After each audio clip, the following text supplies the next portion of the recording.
Paradvandam, Bhakti Swamitam, Shri Chaitanya, Ramadani Tinanda Sauritam, Shri Nandanandam Vande Shri Harika Charanatram, Govijan Smayuktam, Vrindavanam Manoram, Shri Ranganityananda Shri Advaita Chandra, Gadadhara Shivasi Gaura Bhaktivinda, Hare Krishna, Krishna Krishna, Hare Hare, Hare Ram, Ram Ram, Hare Hare. Jai Jai Sri Radhe. So this is October 1st, 2023. And the first part of the class is Tasting Bhakti Rasa, the Manjari Bhava Sadhana. And we're describing Mantra Mayi Lila. There's Sarasiki Lila and Mantra Mayi Lila. Sarasiki Lila means Hastakali Lila.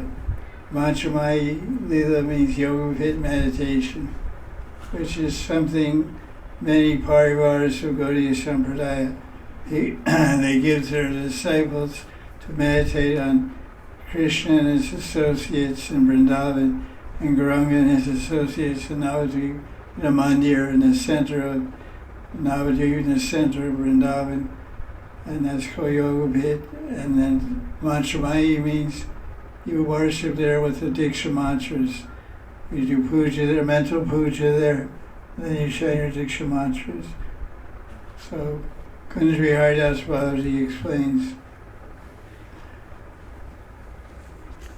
Mantramayi refers to the Yogapith where Krishna and his Sakhis and Manjaris are gathered in one place to receive seva and give benedictions. So when we do, if you do, when you do Yoga meditation, it's you do mental worship and you pray for mercy also, because you're remembering the 28, remembering all the Guru Sakhis in your parampara, or Gaur Bhaktas in your parampara, and you're remembering all 28 different key members of Krishna's parishads and key parishads of Gauranga, 28. So the most famous example of Yogapith meditation is a verse from Chaitanya Charitamrita which glorifies Radha Govinda. Many people know this verse because it's in the ISKCON songbook, Vaishnava song. It's a famous verse, but probably people don't know what it's all about, really. But it's a prayer that describes the Yogapith. Divyat Vrindaranya Kalpa Jumadad Shrimad Ratnagara Simhasanasto Shrimad Srila Radha Govinda Deva Prashtali Visayamana Smarami. So Radha Govinda are sitting on a Tulasi underneath a Kalpavriksha tree in Vrindavan, surrounded by the Asasakis, and the Asasakis rendering service. So that's from the Chaitanya Charitamrita. It's actually describing Yogapith, Vrindavan, Mahayogapith in Vrindavan, which is also called Govinda Stali. It's called Govinda Stali. It's also called Chandrali Durdarshan.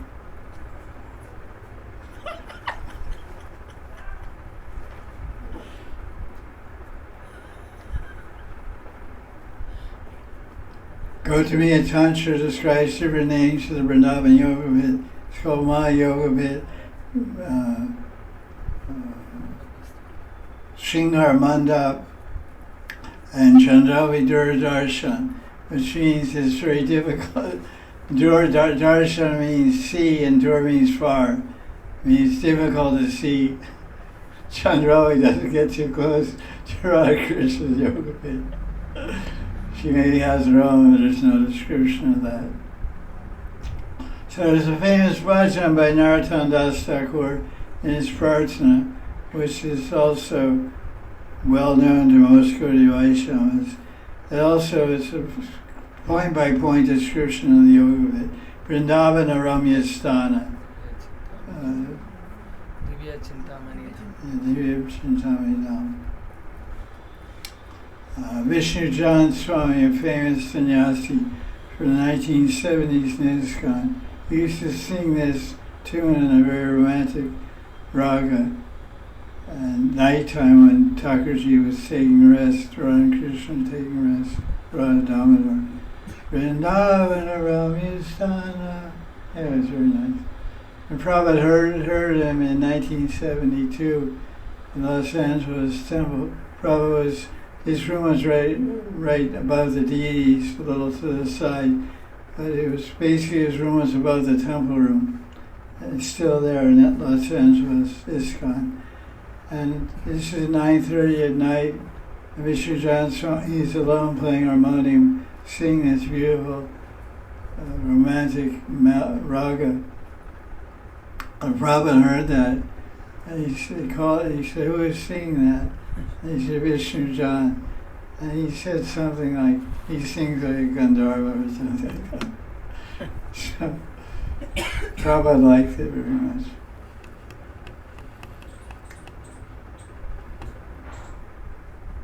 So this is from a commentary on Stavamala by Radha Krishna Das Goswami. He describes Yogapith meditation, Vrindavan Yogapith, which is called Yogapith, the great Yogapith, which is in Vrindavan. It's in Vrindavan. It's off Vamshivat. There's an island off of Vamshivat. The Yamuna comes towards that island from the north direction and splits into east and western current and embraces the Yogapith in the arms of its branches, river branches, currents, you can say. And Radha Krishna Gopis the Yamuna becomes ankle deep. Radha Krishna Gopis walk out from the banks of Vamshivat, they walk out from there, across the Yamuna to that island, which rises like the back of a turtle, and all that stuff described in Yogapith. So he's describing this place. I meditate on Radha Krishna as their bewitching eyes drink each other's beauty with sidelong glances of deep affection. Their arms are trembling as they're wrapped around each other in a tight embrace. Their black and golden bodies are dressed in golden, dark blue, respectively. That means their clothing. And they are shining with unrestrained desire for erotic pastimes. Lila stands before Lila Yugo, looking at the moonlight faces with glances that increase their ecstatic pleasure. So that's an interesting point to consider. The glances of the Sakhis are increasing the erotic pleasure of Radha Krishna. There's something in that glance of Lalita Sakhi that stimulates Radha Krishna's amorous desires to become more enkindled. So we have to learn, the Manjaris have to learn what that glance is by studying Lalita Sakhi and praying to her, what is this? Can you teach me to glance at Radha Krishna in such a way that I can increase her amorous desires? So it was some kind of glance, of some kind of bhav and shakti behind it. Very interesting presentation.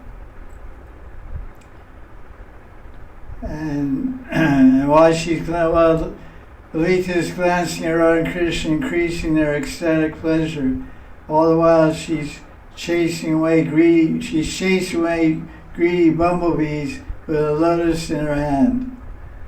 Why are the bees greedy? They're greedy because they're attracted to the sweet fragrance of the faces of Radha Krishna. Vishaka, this is describing all the 8 Sakhis. All the 8 Sakhis are surrounding Radha Krishna and Yogapith, and they're all rendering different services. Vishaka and Trishtadevi stand on the left and right, respectively, of the dwelling couple. So there's Lalita and Vishaka, and then there's next to Lalita on the left side, there's Chitra Devi. Next to Vishaka on the right side is who? Indulekha. Tricky question. So what are Vishaka and Chitradevi doing? They're making a cooling breeze with fans made of soft vines, vine fans. And Champakalata, she stands gazing at the beauty of the backs, because the Sakhis are around them, some are right by the side, some are in the back. Champakalata is standing behind Radha Krishna, gazing at the beauty of their backs. And her trembling lotus hand, her hands are trembling, contains a golden box of bale nut and pan. Indulekha and Tungavidya are in the forefront, and Indulekha is playing the flute with great talent. So the Sakhis also play flutes. It's called Pavika, P-A-V-I-K-A. Pavika is a small flute played by the Sakhis. So Indulekha is playing the flute with great talent, and the greatly gifted Tungavidya is playing a veena. And Swami, and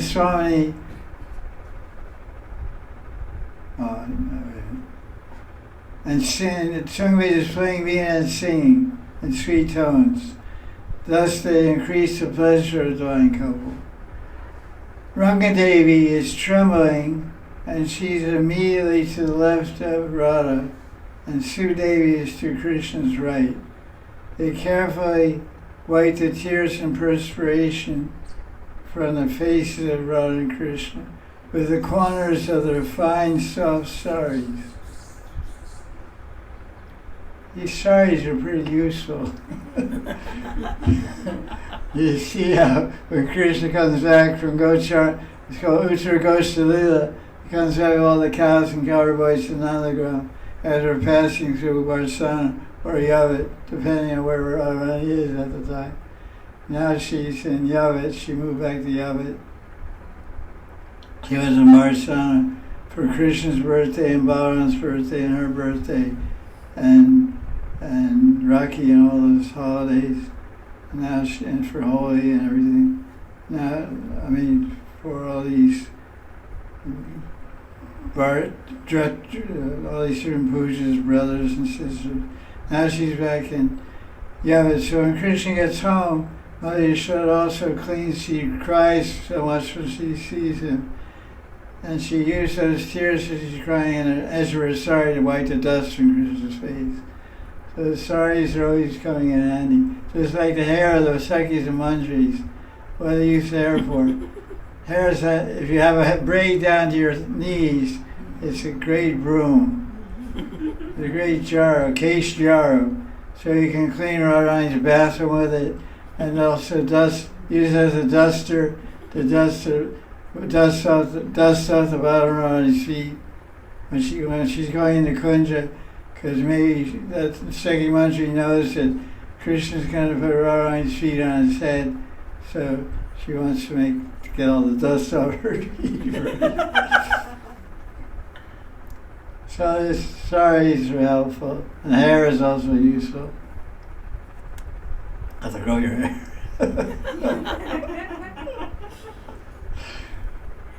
So Tungavidya and Indulekha are singing and playing flutes and veena, and they're increasing Radha Krishna's happiness.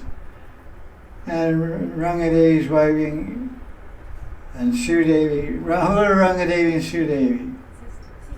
What kind of sisters? Twins. Twin sisters. What color dress do they wear? They wear the same color. Like many twins do that. Even the spiritual world twins dress up the same color. You see here also, Mickey and Pinky or something. Some Indian movie stars, Mickey and Pinky or something like that. Some girls. She knows. Sita Gita. Huh? Sita Gita. No, there's another one. I know that Sita Gita, but there's also Mickey and Pinky or something like that.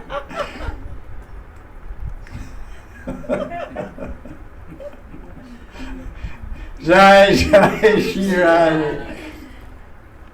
So this is a translation of Vrindavan Chintamani Dham by Narottam Das Thakur and Prarthana, Vrindavana Ramya Sthana.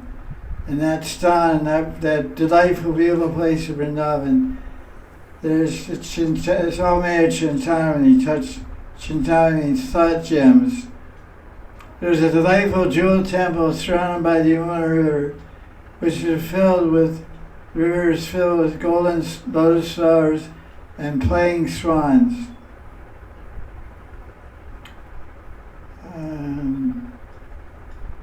There's an 8-petaled lotus in the center of the mandir and a jeweled throne which Radharani and Krishna are sitting. Their forms are like Lavanya Parvat, a mountain of loveliness from which nectar is tumbling like waterfalls.